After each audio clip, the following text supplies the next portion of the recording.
కాంగ్రెస్ పెద్దలందరూ, వేదిక మీద ఉన్న పెద్దలందరూ, పత్రికా మిత్రులందరికీ పేరు పేరున నమస్కారం తెలియజేసుకుంటున్నాం.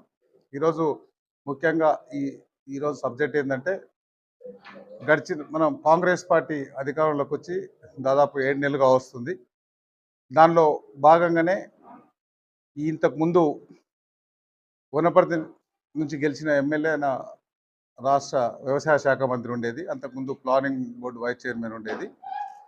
ఆయన ఒక 4 నుంచి 5 సార్లు ఈ మధ్యకాలంలో నెలకు ఒకసారి ప్రెస్ మీట్ పెట్టి కాంగ్రెస్ ప్రభుత్వం మీద, గౌరవ మా ముఖ్యమంత్రి రేవంత్ రెడ్డి గారి మీద అనుచిత వ్యాఖ్యలు చేస్తూ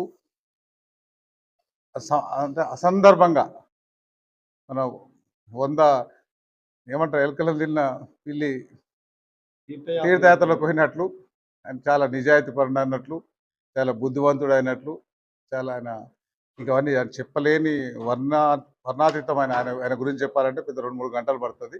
అట్లాంటి వ్యక్తి అంటే 2-3 విషయాలు, ముఖ్య విషయాలు మాట్లాడుతున్నాం ఈరోజు. ఆయన గవర్నమెంట్ గురించి మాట్లాడుతుంటే, ఫస్ట్ ఆయన ప్లానింగ్ బోర్డు చైర్మన్ ఉండే. ప్లానింగ్ బోర్డు చైర్మన్ ఉన్నప్పుడు మేము కూడా అప్పుడు ఆ పరిస్థితుల్లో బీఆర్ఎస్ పార్టీలో ఎంపీపీ ఉంటే మేము అక్కడ 2-3 వేదికల మీద 2-3 విషయాలు మాట్లాడితే, నువ్వు మాట్లాడేది తప్పు, నువ్వు చేసేది తప్పు, అసలు నువ్వు అగ్రికల్చర్ మంత్రివా, నువ్వు ఏం చేస్తున్నావు, నువ్వు చేసే విధానం ఏంది, నువ్వు చేసే పని ఏంది, నువ్వు ఏజ్ ఏంది, నువ్వు చేసే పని ఏంది, చాలా సందర్భాల్లో మేము ఖండించినాం. ఖండిస్తే కూడా ఆయన మార్పు రాలే. ఆయనకు రోజు ఉదయం లేస్తే సాయంత్రం వరకు హైదరాబాద్ నుంచి వనపర్తికి బయలుదేరినా, వనపర్తి నుంచి హైదరాబాద్కి బయలుదేరినా సొంతం అంటే చాలా అంటే దుర్మార్గం అనమాట. గన్మెన్లను పక్కన పెట్టి కారు నడుపుకొని ఎక్కడ పోతాడో తెలియని రోజులు, ఏం చేస్తాడో తెలియని రోజులు.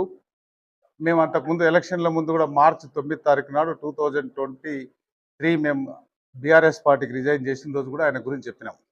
వాళ్ళ అమ్మ నాయన ఆస్తి ఇచ్చి ఆయనకు 14 ఎకరాలు.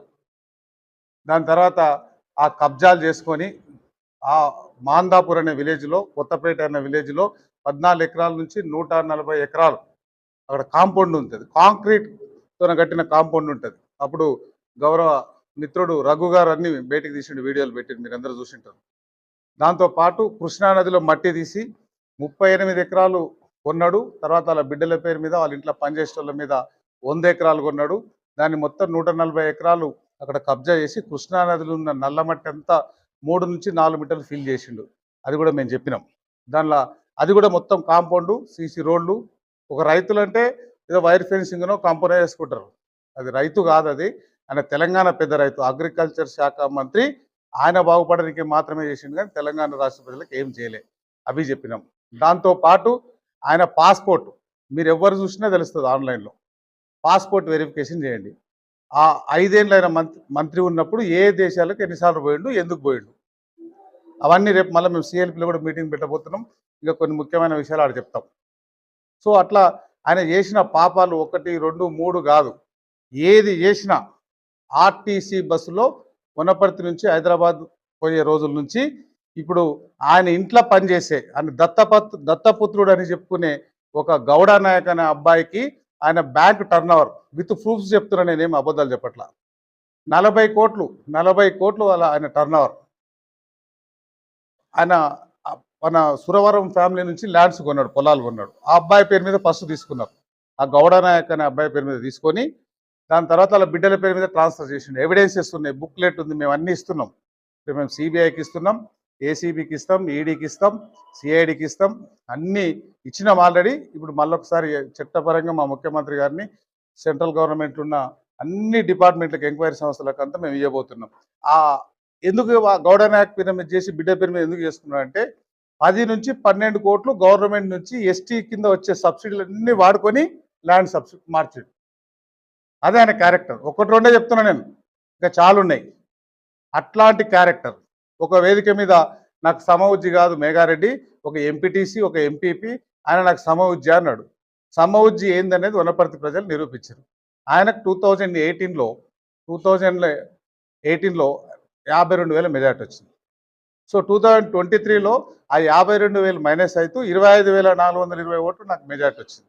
సో 107,420 మంది 50% 25 ఓట్లు వేసి వనపర్తి నియోజకవర్గం.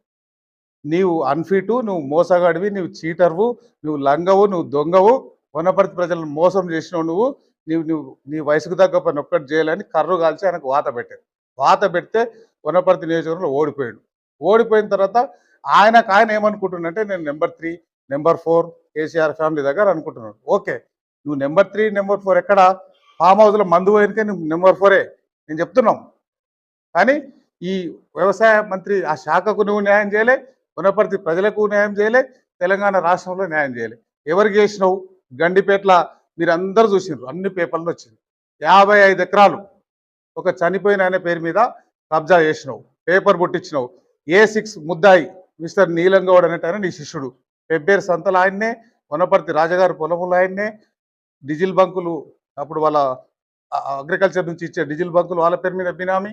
అట్లా అన్ని చెప్పుకుంటూ పోతే చాలా వేసున్నారు. అవన్నీ మేము అన్ని ఈ సంస్థలకు ఇస్తాం, అన్ని ఎంక్వైరీ చేపిస్తాం. అట్లాంటి నిరంజన్ రెడ్డి మా ప్రభుత్వం గురించి, మా సీఎం గారి గురించి మాట్లాడే నైతిక హక్కు ఆయనకు లేదు. ఎందుకు లేదంటే వనపర్తిలోనే నువ్వు గెలవలే, వనపర్తిలోనే నేను ఒప్పుకుంటున్నా ఎంపీటీస్ మీద నువ్వు ఓడిపోయినావు. నువ్వు హైదరాబాద్లో కూర్చొని నువ్వు ప్రెస్ మాట్లాడి ఆయనకి ఎంత జ్ఞానం ఉందంటే మీరు గమనించుంటారు. 2 సీజన్లు అయింది రైతు భరోసా ఏది అంటాడు. మేము గెలిచి 7 నెలలు 2 సీజన్లు వస్తాయా? రైతు బంధు పెండింగ్ ఉందా? మేము వేస్తున్నాం కదా, 10,000 వేస్తున్నాం కదా. ఆ 15,000 అనేది రైతు భరోసా అనేది మా గవర్నమెంట్ డిప్యూటీ సీఎం గారి ఆధ్వర్యంలో ఒక సబ్ కమిటేషన్ అవన్నీ ప్లాన్ చేస్తున్నాం. ఎవరికి ఇవ్వాలి, దేనికి ఇవ్వాలి, ఓన్లీ రైతులకు ఇవ్వాలి అనేది గవర్నమెంట్ ప్లాన్ చేస్తూ ఉంది.